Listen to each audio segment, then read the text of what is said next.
Hey everyone, and welcome back. Today we're going to be taking a deep dive into the world of privileged user management. PUM. PUM, yeah, exactly.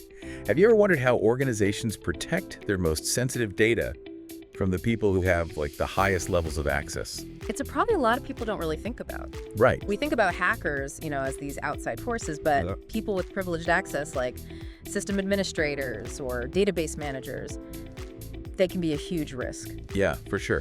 And that's what makes this deep dive so fascinating. We've got some incredible insights from an expert in the field, Bert Blevins, and we'll talk about his background a little bit later. But first, I think it's important to clearly define what exactly PUM is. Definitely. Our sources define it as controlling and protecting the actions of those high-level users within an organization. Yeah, and it's all about understanding the potential impact of those actions. Right. I mean, if someone with privileged access makes a mistake, or worse, intentionally does something malicious, the fallout can be catastrophic.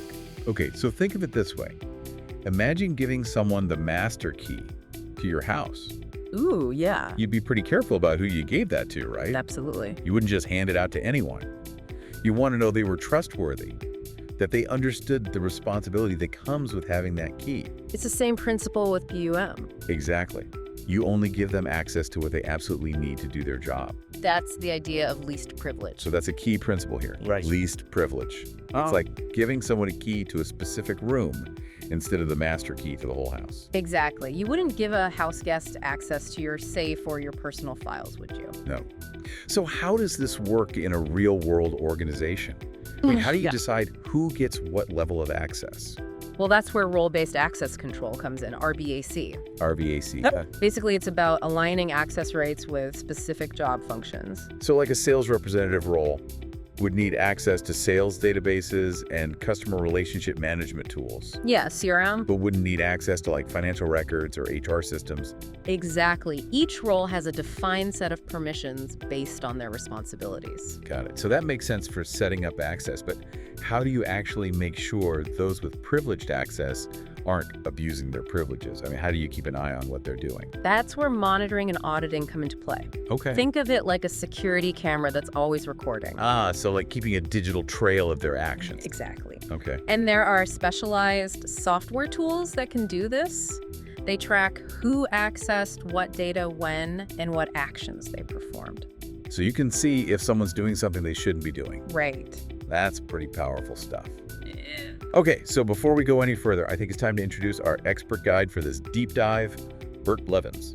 Oh, he's a legend in the cybersecurity world. He's Yeah. written tons of books and articles specifically focused on practical areas like, cyber insurance and cloud-based privileged access management. So he's got a really well-rounded perspective then. Oh, absolutely. He understands the technical side of things, obviously, but he also gets the business implications of security. Which is so important. It is. He Right. knows that security can't be so restrictive that it actually prevents people from doing their jobs. Right, you need to find that balance between security and productivity. Exactly. Okay, so we've laid the groundwork here. PUM is all about managing those with the master keys to your organization. We've got least privilege, those monitoring tools, and a real-world expert, Bert Blevins. Now let's dig a little deeper into how all of this actually works in practice. Let's do it. Okay, so we've got all these monitoring tools in place, but what about passwords? I mean, they're like the most basic element of security, right? Yeah, absolutely. Where does password management fit into this whole PUM thing? It's absolutely essential when you're talking about accounts with, elevated privileges. Right. Those passwords have to be treated like gold. So is it just about having a really strong password? Well, strong password is a good start, but it goes way beyond that. We're talking about secure storage, like using a password vault and regular password rotations. Think of it like protecting the crown jewels. All right. You wouldn't just stick them in a regular safe with a simple lock, right? Yeah. You'd have multiple layers of security guards, cameras, the whole 9 yards. Right. That's the kind of approach we need for privileged account passwords. So those passwords really are the keys to the kingdom. But all this talk about monitoring, auditing high security passwords, I mean, is there a risk of going overboard? That's a great question, and it's a real concern. You don't want security to become so cumbersome that it actually hinders productivity. Right. Like what if someone needs access to do their job, but they're constantly running into roadblocks because of all the security measures? Exactly. It's all about finding that balance. So how do you find that sweet spot?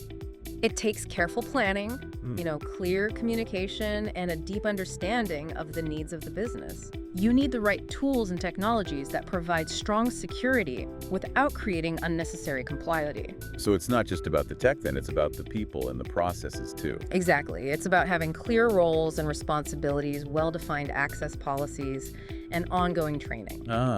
So everyone understands why these measures are in place and how they contribute to overall security. Right. And that brings us to another important aspect of PUM compliance. Oh yeah, I was just thinking about that. Aren't there like industry standards and regulations that organizations have to meet when it comes to data security? Absolutely. Like iPay for healthcare data. Exactly. And many other regulations depending on the industry. Okay. And that's where those audit trails and reports we talked about earlier become really important. Right. So you can prove that you're meeting those requirements. Precisely. So it's like having a digital paper trail just in case there's ever an audit or investigation. Exactly. But it's not just about checking boxes for compliance either. Okay. Strong PUM practices also build trust. Oh yeah, I see that. When customers, partners, and employees see that an organization is serious about protecting their data. It shows you're responsible. Exactly. It builds confidence and credibility. So it's about more than just preventing hackers. It's about establishing a culture of security.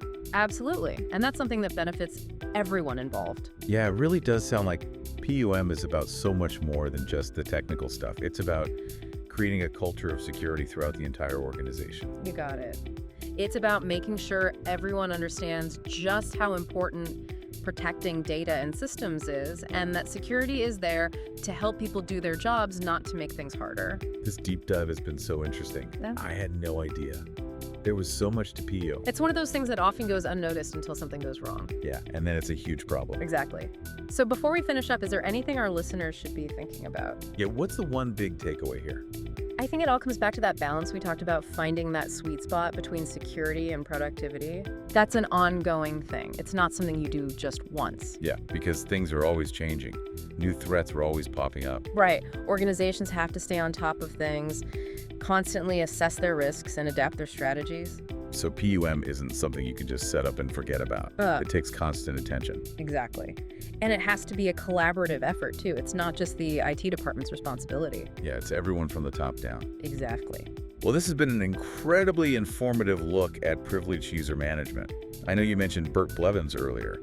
Were there any resources you recommend for people who want to learn more about his work? Oh, yeah. Bert's written several books that are really practical and easy to understand. Okay. He also has a ton of videos and articles online. Perfect. And with that, we wrap up our deep dive into the world of privileged user management. It's been a pleasure. Thank you so much for all your insights. And to our listeners, we hope you found this deep dive helpful and that you learned a lot about this crucial but often overlooked aspect of cybersecurity. It really is critical. It is. So until next time, stay curious and stay secure.